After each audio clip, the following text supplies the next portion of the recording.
मौजूदा सरकार विपक्ष को क्यों दबाना चाहती, क्यों उनकी बात नहीं सुनना चाहती? अरे क्या तानाशाही, उसका मेन है तानाशाही। अपनी बात को हम उजागर करेंगे, दूसरे की बात नहीं सुनेंगे। ये तो गलत हो रहा है, लेकिन सरकार का दमनात्मक रवैया है, इसीलिए ये सब हो रहा है। रही बात पत्रकार बंधुओं की, हम लोग मिलकर चलेंगे, उनके साथ कंधे से कंधा लड़ाएंगे। चलेंगे सरकार खिलाफ मोर्चा खोल देंगे 100% और 24 में उखाड़ने का काम करेंगे। आप लोग साथ रहेंगे, उखाड़ फेंकेंगे उसको। अरे सरकार उनकी है, एसीपी डीसीपी एसओ उनका है, तो आपकी एफआईआर कहाँ लांच हो जाएगी? प्रयास करके देख लिए, निष्पक्ष आवाज उठाने का तो मारे गए। आपकी भी तो नहीं दर्ज हुई थी, मोहनलालगंज में मारे गए थे। उसके बाद में हमने एफआईआर भी दर्ज कराई, एसओ एसीपी को सस्पेंड भी करा दिया है। अगर ये ऐसे करते नहीं तो कल आप मारे जाएंगे, परसों और चैनल वाले मारे, और चैनल वाले मारे जाएंगे, तो कुछ नहीं कर पाएंगे। सोच समझ के अपने चैनल को चलाइए, सरकार के खिलाफ जाएंगे तो बुलडोजर आपके घर पहुंच जाएगा। इतिहास में पहली बार विधानसभा में मीडिया को लात घूसों से मारा गया। इतना मारा गया, किसी के मुंह फूल गया तो किसी के दांत टूट गए और गला पकड़ कर बाहर का रास्ता दिखा दिया गया। जब विरोध हुआ तो भी सुनवाई नहीं हुई, बड़े बड़े अधिकारी आए तब पर भी कोई कार्रवाई नहीं हुई।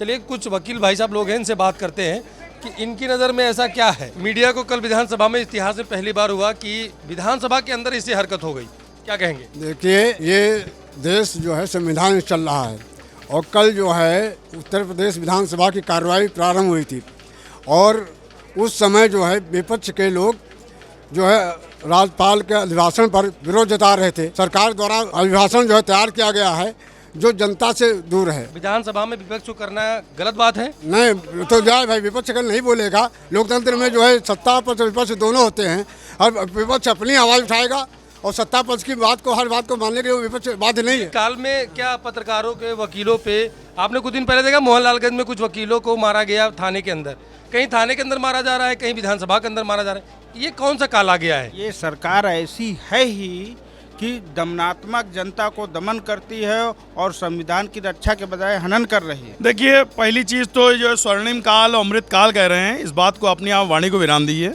आप पत्रकार बंधु हैं, कल आपने देखा किस तरीके से विधानसभा में पत्रकारों को मारा गया और पत्रकार और वकील एक निष्पक्ष कड़ी में आता है जो गरीबों के, मजलूमों की आवाज़ उठाते हैं। अगर इनको दबाने का कार्य किया जा रहा है, पत्रकार मारा जाएगा, वकील मारा जाएगा, तो ये तानाशाह हो गई। और तानाशाह की सरकार को आप स्वर्णिम अवसर नहीं कहेंगे, ये पूर्ण रूप से आप कहिए कि राजा का शासनकाल लागू हो गया है, प्रजातंत्र और लोकतंत्र खत्म हो चुका है। ये अमृत काल पे आप गुस्सा क्यों गए? अमृतपाल पे गुस्सा इसलिए हो गया कि अमृत काल की परिभाषा ये है, अमृत का मतलब होता है कि जिस चीज़ को आप धारण करिए अमर हो जाइए, अजय अमर हो जाइए। और इस सरकार को अगर अजय अमर करेंगे तो मनुष्य का जीना दुर्वार हो जाएगा। ये तो गलत हो रहा है, लेकिन सरकार का दमनात्मक रवैया है, इसीलिए ये सब हो रहा है। भाई अगर सरकार इस तरह का रवैया अपनाएगी तो। अच्छा, बुलडोजर नीति कैसी लग रही है आपको? बहुत खराब लग रही जो है उन पर चलाया जा रहा है, विपक्ष चलाया जा रहा है। क्या सत्ता पक्ष के अंदर नहीं है, बदमाश गुंडे नहीं हैं, उन पर नहीं चलाया जा रहा है। लिस्टें हैं, हजारों संख्या में वो लोग हैं, लेकिन वहाँ नहीं। ये एक पक्षीय कार्रवाई जो हो रही है ये गलत है। अगर न्यायपूर्ण कार्रवाई होना चाहिए तो होना चाहिए, निष्पक्ष नहीं हो रहा है। पहले कोई घटना होती थी, कोई ऐसे वकील होते थे जो अपनी तरफ से एफआईआर दर्ज करते थे, इस पे घटना पे कोई एफआईआर नहीं दर्ज हुई। नहीं तो एफआईआर दर्ज होनी चाहिए, आप लोग भी दर्ज कराना चाहिए। अगर हम मारे गए पत्रकार लोग, एफआईआर उनके खिलाफ भी दर्ज करानी चाहिए जो मारे हैं, और नहीं किया गलत किया फिर आप लोग भी बढ़ चढ़ के भागीदारी लेनी चाहिए इसमें कम से कम। अरे सरकार उनकी है, एसीपी डीसीपी एसओ उनका है, तो आपकी एफआईआर कहाँ लांच हो जाएगी? प्रयास करके देख लिए, निष्पक्ष आवाज उठाने का तो मारे गए। आपकी भी तो नहीं दर्ज हुई थी, मोहनलालगंज में मारे गए थे। उसके बाद में हमने एफआईआर भी दर्ज कराई, एसओ एसीपी को सस्पेंड भी करा दिया है। अच्छा, यानी अब पत्रकारों को भी करना चाहिए? बिल्कुल करना चाहिए, पत्रकार हैं आप लोग, लेके जाइए, धरना प्रदर्शन करिए, जिन्होंने मारा है उनका ईंट का जवाब पत्थर से दीजिए। कौन सी धारा लगनी चाहिए, अगर कौन सी धारा लगेगी उनके ऊपर बताइए? के ऊपर ये आप लोग तय करिए कि मारा कैसे, चोटें कितनी गंभीर आई हैं। आपके अगर चोटें गंभीर आई हैं तो उसमें लिखाइए, अगर चोटें नहीं आई हैं तो उसमें लिखाइए, धमकी दिए तो उसमें लिखाइए। मार जो खाया वो बेहतर बता पाएगा ना। वकील को जो बताएगा आदमी, उसके आधार पे लगेगा मुकदमा। मगर आदमी प्यासा खुद चल के कुएं के पास आएगा ना, हम थोड़ा जाएंगे उनके पास कि आप मार खाएं, बताइए हमें क्या करना है। लेकिन अगर एप्लीकेशन लेने से मना कर दे तो क्या करेंगे? एप्लीकेशन लेने से मना कर दें, आप कोर्ट से आइए, 156 दिन से लिखा दूंगा मुकदमा में। सरकार को तो खुद चाहिए ना कि विधानसभा के अंदर हुआ है पूरा। मार्शल के द्वारा पत्रकारों को अंदर नहीं जाने दिया गया है, तो हम नहीं विधान। सरकार अगर खुद चाहती तो निष्पक्ष जांच क्यों नहीं होने देती? ऐसे तो कानपुर देहात में भी हुआ है, उसकी भी निष्पक्ष जांच हो रही है। तो ये तो देख रहे हैं आप सरकार किस तरीके से है, जो वो कहें उनको मान लिए, राम राज्य है ये स्वीकार कर लीजिए। अमृतकाल में क्या सब कोई मारा जाएगा? यहाँ पे तानाशाही चल रही सरकार की, गुंडाई चल रही है, अधिवक्ता परेशान हो रहा है, आम जनता परेशान है, पब्लिक परेशान, टोटल हर तरह से। और रही बात पत्रकार बंधुओं की, हम लोग मिलकर चलेंगे, उनके साथ कंधे से कंधा लड़ाएंगे। आप लोग आएंगे, हम पूरी मदद करेंगे, आपके साथ चलेंगे, सरकार खिलाफ मोर्चा खोल देंगे 100%। और 24 में उखाड़ने का काम करेंगे, आप लोग साथ रहेंगे, उखाड़ फेंकेंगे उसको। 24 में मतलब मजबूती रहेगी 101%। ये वकील लोग किसके साथ जाएंगे? सब लोग आप समर्थन जान लेंगे, आपके क्या परेशान है? हमारे हम तो सर हम चुनाव नहीं लड़ेंगे। अरे आप लोग पीड़ित हैं, पीड़ित परिवार के साथ हम लोग हैं। रामराज पे क्या बोलोगे?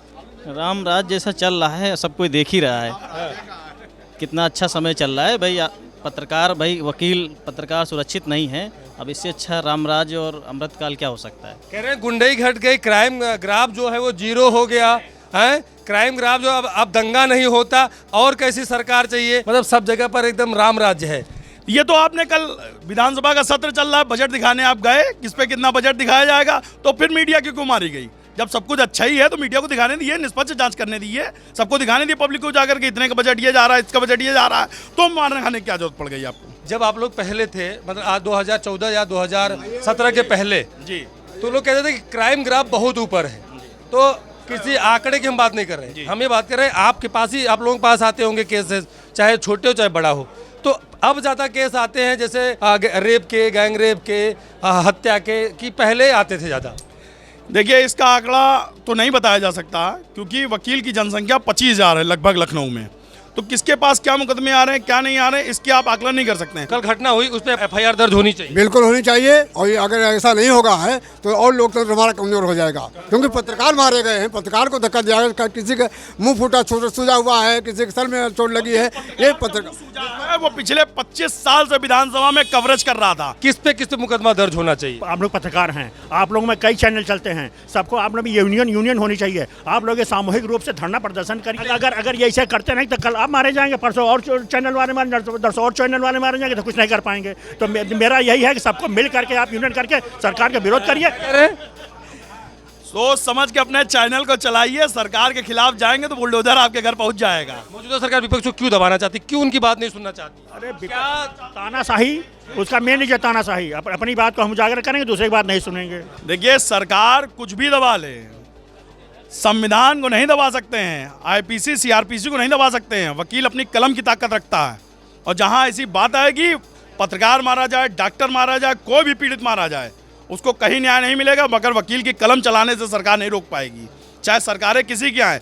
वकील हम लोग कोई सरकार के मुताबिक नहीं है, हम लोग ने वकालत की पढ़ाई की और अपने ज्ञान की, अपनी न्यायपालिका की अपनी गुहार लगाते हैं और लोगों को न्याय दिलाने का कार्य करते हैं।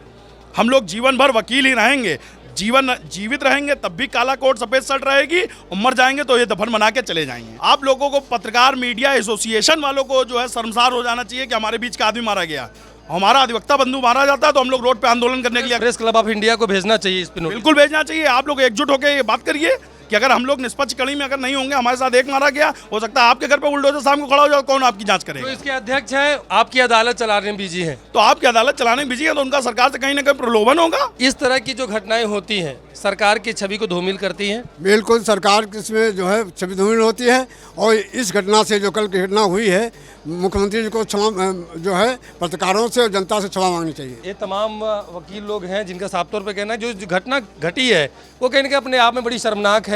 ऐसे में सरकार को भी इस पर ध्यान देना चाहिए, पुनरावृत्ति न हो, इसलिए सभी पत्रकारों को एक भी होना चाहिए, नहीं तो लगातार इस तरह की घटनाएं होती रहेंगी। देखते रहिए न्यूज़ ऑफ भारत बस।